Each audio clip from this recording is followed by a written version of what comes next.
Hello guys, welcome to my channel. I am Samantha the Introvert. Today I want to give you my personal review on episode 2 of Last Twilight. I already did my review on episode 1. Link is in the description below, so without further ado, let's get into it. Mark came for his first day at work and his dressing was not all that presentable. Nevertheless, Day was the one who chose him, so Mother has nothing to say about it. The mother starts to lay down some rules and letting Mark knows which room belongs to who. When Mark asks about the father, the mother said it's only the three of them living in the house. The mother handed Mark a contract, and trust me, I would do the same.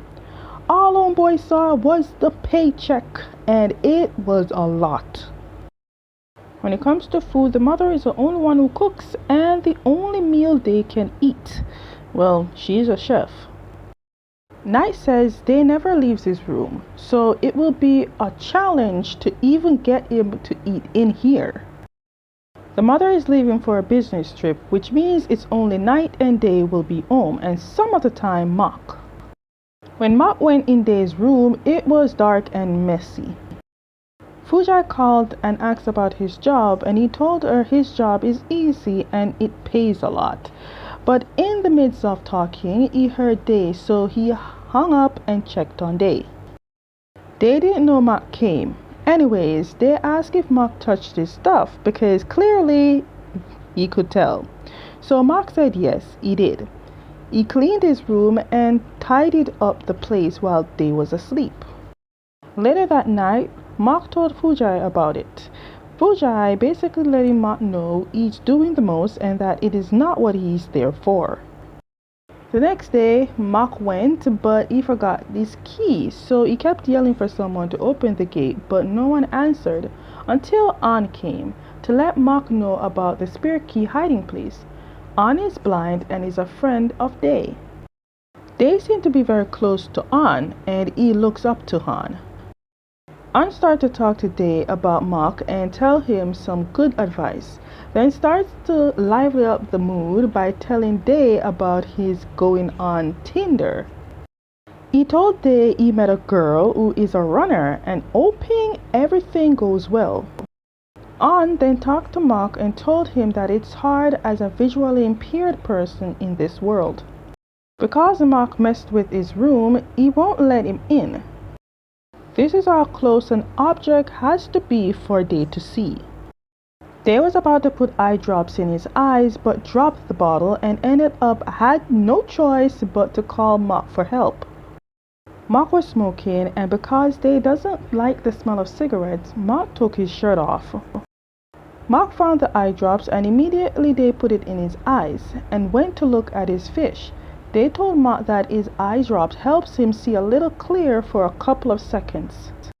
The next day, when Mark came to feed Day, he noticed the fish was about to die because of not cleaning the tank, and because of that, Mark managed to get Day out of his room and outside. It was then Day got the chance to smell and hold Jasmine. They explained to Mark on how he can somehow see, so Mark tried the method which shocked Day.